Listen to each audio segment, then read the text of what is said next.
Hey everyone, it's me, King Jaw, and I've made a game for the GDKO Game Jam. Multiple games, actually. Now, I know what you're thinking. GDKO? What the hell does that mean? Green dogs kill orangutans? And even though that would be a pretty cool game jam, that's sadly not what it stands for. What it actually means is Game Dev Knockout. Basically, 100 devs will go in a life and death competition and compete for ultimate glory. There are 10 rounds, each with their own task.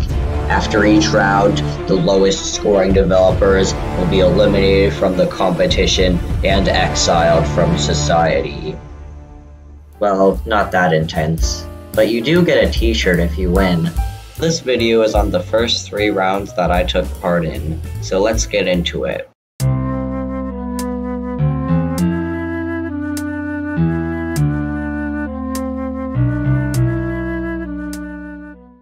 The first round's task was to make a player character with a unique ability. I decided I wanted to make a game about ninjas, mainly because ninjas are like cool and stuff. I decided to have a teleportation mechanic, so I thought up these shurikens that you could throw and teleport to after they're thrown. We just add in some raycasts, make it throw towards the mouse, and yeah, that's not exactly what I'm looking for.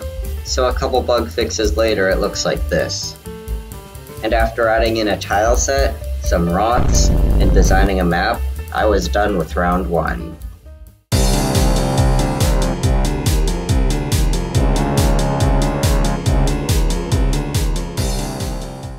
My submission for round 1 landed me in 27th place, so I'd say I did pretty good.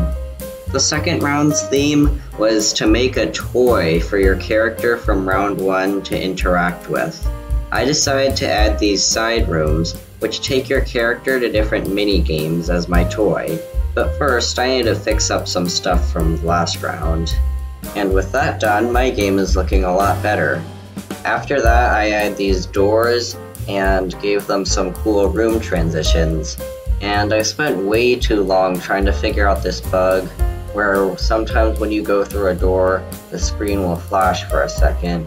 And I eventually ended up just leaving it in because I didn't really feel like fixing it would be the most time effective. For the mini-games, I made 3 of them. There's a combat minigame, a parkour minigame, and a dodging minigame. For the dodging minigame, the objective is, well, to dodge. For the combat one, you have to use your shurikens to attack these slime creatures that get spawned out of pipes.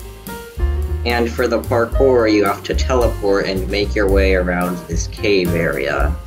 And with all the minigames in place, I was finished with the round.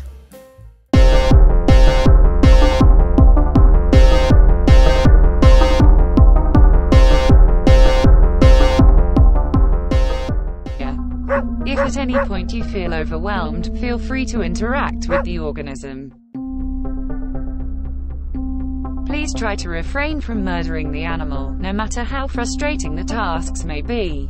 My round 2 submission did way better than I was expecting, getting all the way up to 9th place. The theme for the third round was to make a game with no art. However, you also have to tell a story in your game. I got a great idea right away when I heard about how you have to have a story.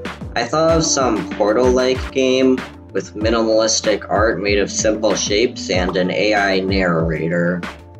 For the AI narrator, I had to do a bit of writing, which I don't really do that often for my games, with only a couple exceptions here and there. I'm gonna put a spoiler warning here. If you haven't played the game yet, you can play it completely free in your browser. There's probably gonna be a link in the description. It only takes about 5 to 10 minutes to finish. Of course, you don't have to play it, but I'm just giving this chance to anyone who does want to, before I go spoil the entire story that I wrote. So for the AI narrator, I used a text-to-speech voice because I wanted a lot of voice lines in the game, but didn't really want to record them all myself. I tried to add in some funny special interactions and Easter eggs, For example, if you solve a puzzle before the AI finishes explaining it. The first test will measure your puzzle-solving abilities. Please do not solve the puzzles until I finish explaining them. The AI also explains a bit of the story as well, and will also give you hints to the puzzles in the game. Speaking of puzzles, well, yeah, there's puzzles. The main mechanic I use for these are these buttons and light panels. Basically, you press a button and a bunch of the lights on the panel will light up. So you have to press the right buttons and the door will open up. I wanted my rooms to be unique, so there's a couple rooms that are a bit different from the puzzles. For example, this room looks like a normal puzzle at first, but then this happens. Welcome to the second puzzle section of the test. Please solve the puzzle. Warning, warning, enemy intruders approaching. Please make your way to the exit as fast as possible. To get the wall to break open, I basically just broke open a wall using Blender's cell fracture, and I force all the parts outward at a specific time. Anyways, I also have this puzzle where you have to go and hit the halt button to get the solution to this insanely complex puzzle. But the halt button will keep rising every single time you press it, so you have to find different ways to get up to it. So anyways, I also added in these cutscenes at the beginning and end of the game that explain the story a bit more. Basically, you're the test subject for this serum, BNE Serum, that will increase your mental and physical capabilities. However, it also affects your vision, so you're only capable of comprehending simple shapes. So that's why all the art is just cubes. So basically there's this galactic war between the Vesuvians and Ironians, which is why you're testing the BNE Serum, to get a military advantage. But as a plot twist in the ending cutscene, you're not actually part of the Vesuvians or Ironians. You're a completely different faction, the Photonians. And the Photonians are one of the weakest factions in the galaxy. So basically, the plot twist is that the serum wasn't good enough, and now you're all gonna die. And then it just ends there, with this pretty cool ending transition.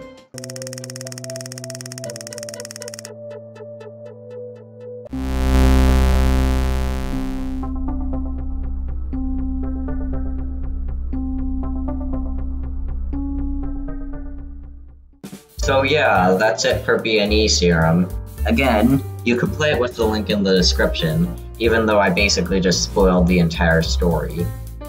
It actually ended up getting 4th place in the jam, and to be honest, I was not expecting at all for it to get that high up. But it seems like people liked it a lot, and some of the moments were pretty good. For example, that part where the wall blows open. So anyways, here's a quick recap of all the rounds so far. In round 1, I made Teleninja. Not really a game, but basically just a playable character that can throw shurikens and teleport to them. In round 2, I expanded on this character, making somewhat of a game, but more just a collection of mini-games, I'd say. In round 3, I made a Portal-inspired game with minimalistic art, and tried writing a game story. So that's about it. By the time this video is released, the 4th round is actually already over, and I've made a game for that as well. I may be making another video on that, so be sure to look out for that if I ever do end up making it. Anyways, bye!